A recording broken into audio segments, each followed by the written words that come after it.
This briefing will be separated into three areas. First, a review and update of the criminal investigation of the deputy-involved shooting. Second, information regarding a parallel investigation of a gang-related shooting incident that occurred on June 7, 2020 at the same location. And third, a review of the reported incidents at the location of 420 West Redondo Beach Boulevard, unincorporated Gardena. Please note, at this time, there is no information linking the second and third areas of this briefing to Mr. Guardado. The information in the second and third areas of this are being provided to allow better understanding of the overall investigation that is still ongoing, in which the events have occurred at the location. First, a review and update of the criminal investigation of the deputy-involved shooting. And some of this I will be repeating from the first briefing we gave a couple weeks ago, but for clarity, I'm going to provide a complete statement. On Thursday, June 18, 2020, at approximately 5:52 p.m., two sheriff's deputies assigned to Compton Station observed Mr. Guardado standing in front of 420 West Redondo Beach Boulevard in unincorporated Gardena. Mr. Guardado was speaking to occupants in a white Lexus sedan parked in front of the driveway at the location. Mr. Guardado reportedly looked toward the deputies who were approaching in a marked patrol car. At some point, Mr. Guardado was seen in possession of a handgun and then ran southbound down the driveway of the business at the location. The two deputies exited their patrol car and gave chase on foot. The deputies ultimately caught up to Mr. Guardado at the rear of the business where a deputy-involved shooting occurred. One deputy fired 6 rounds at Mr. Guardado. Mr. Guardado was struck 5 times by gunfire in his upper torso and was pronounced deceased by paramedics at the scene. A .40 caliber semi-automatic handgun was recovered at the scene from Mr. Guardado. It has been reported that Mr. Guardado was employed or acting as a security guard at the location. Regarding that assertion, we have the following information to share. Mr. Guardado was not wearing a security uniform or clothing, nor wearing any type of gun belt. He was not yet 21 years old, therefore he was unable to be legally employed as an armed security guard. There is no record for Mr. Guardado possessing a security license through the California Department of Consumer Affairs Bureau of Security and Investigative Services.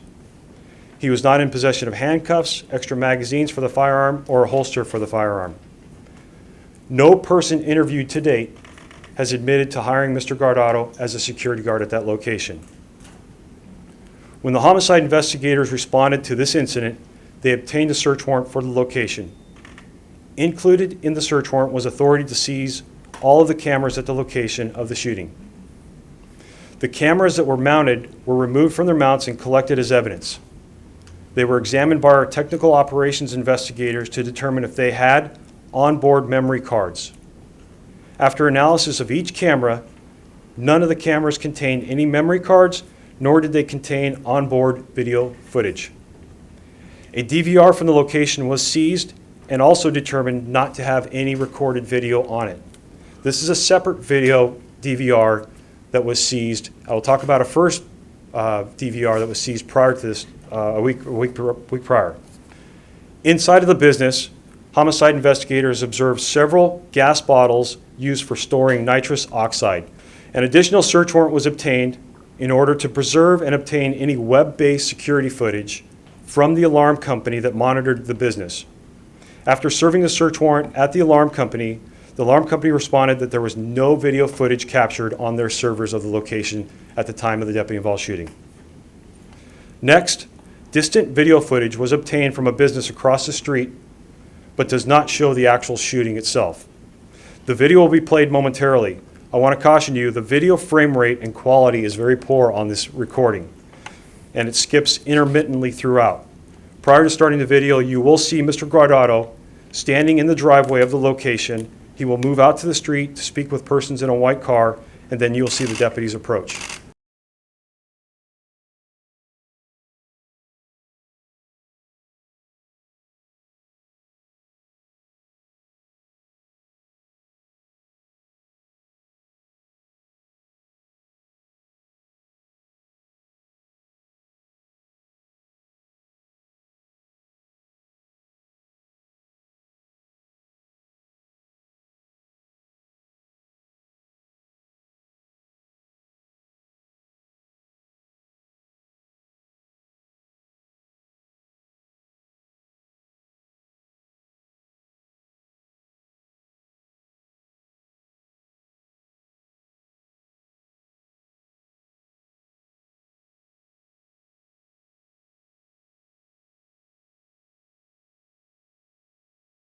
Additional search warrants were served to obtain information from phones and social media accounts related to the incident.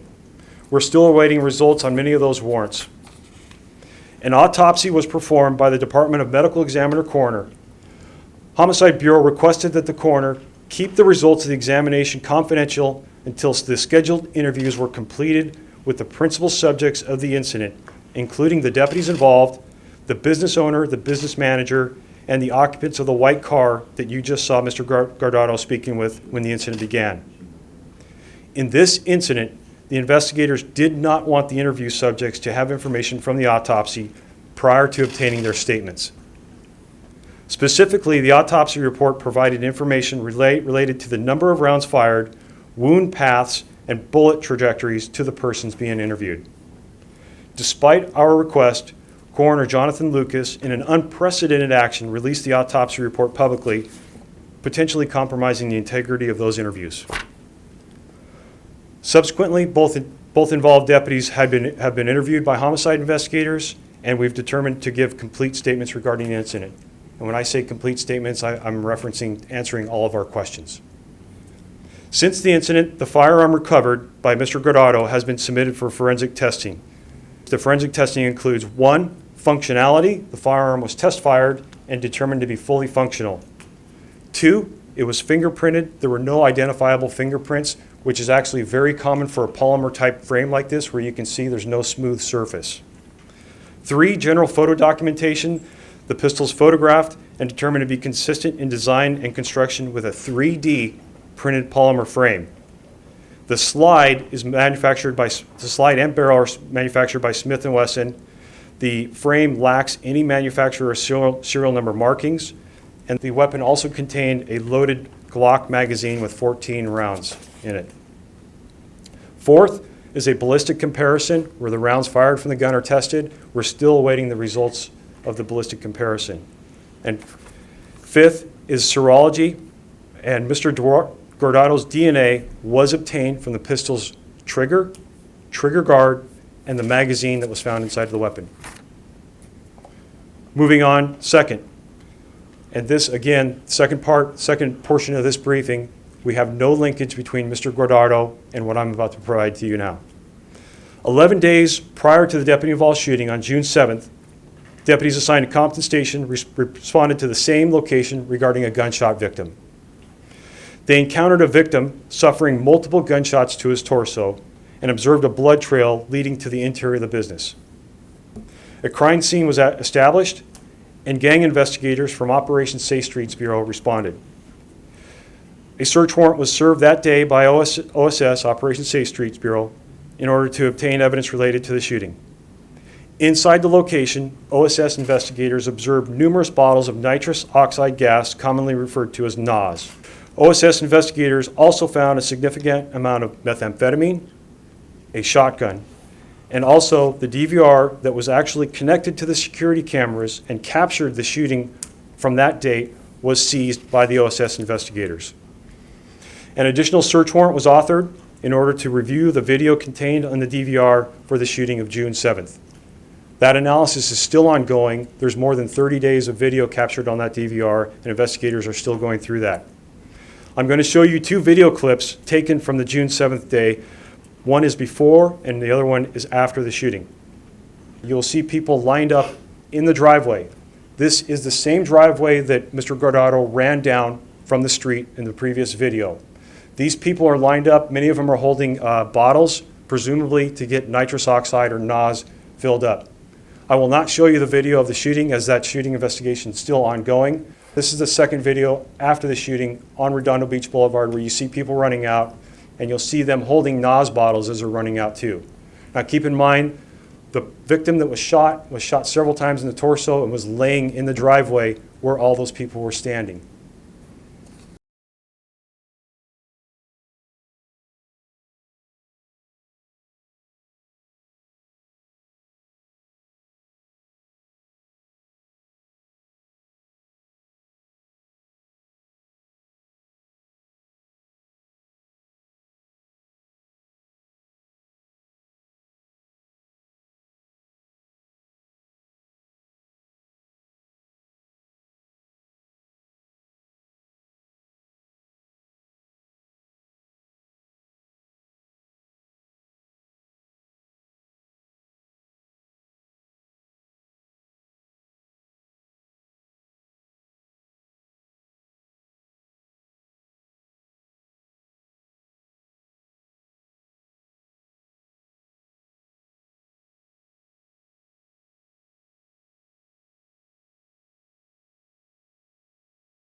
The OSS investigators handling this shooting are still seeking to identify many of the persons in this video and are requesting the public's assistance in identifying the individuals shown.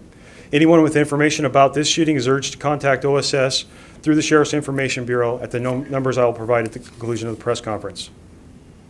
Since June 7th, the OSS investigators have been working collaboratively with the homicide investigators handling the Andres Guardado deputy-involved shooting. The OSS investigators have served 13 additional search warrants at various locations in furtherance of this case. As a result of the assault with a deadly weapon investigation, they have arrested 5 persons on various charges. Several firearms have been recovered, illegal narcotics, and approximately $100,000 in U.S. currency. This parallel investigation is ongoing regarding the criminal activities of this business. Third, numerous incidents related to this location and the business have been documented in crime reports over the past 5 years. Since January 1st, 2015, there have been 23 calls for service received at 420 West Redondo Beach Boulevard.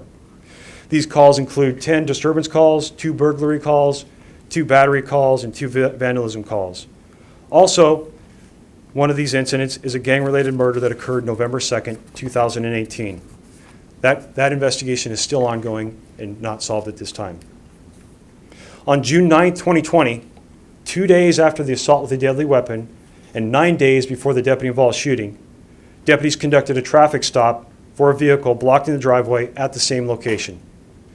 The deputies approached the car and smelled marijuana emitting from the vehicle and detained the 2 persons that were occupied in the car.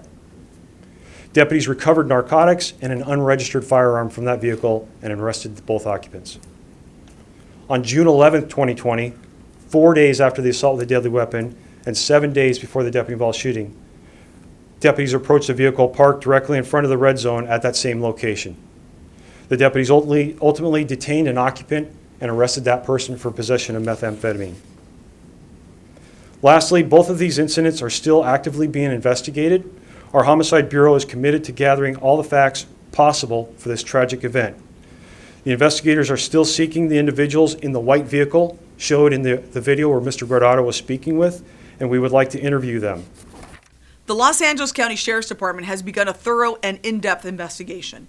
Homicide investigators will continue to investigate this incident by completing additional interviews, examining additional evidence and toxicology results, and completing forensic reviews of the involved evidence.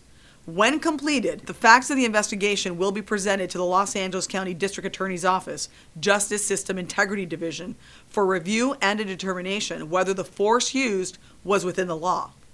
Following the District Attorney's review, the Los Angeles County Sheriff's Department Internal Affairs Bureau will complete an administrative investigation of the incident. The Internal Affairs Bureau will present the case to the Executive Force Review Committee, which will evaluate the performance of the deputies and determine if their tactics and use of deadly force were within policy and met the high standards of the Sheriff's Department. On behalf of Sheriff Alex Villanueva, the Los Angeles County Sheriff's Department is appreciative of your interest and understanding in this incident.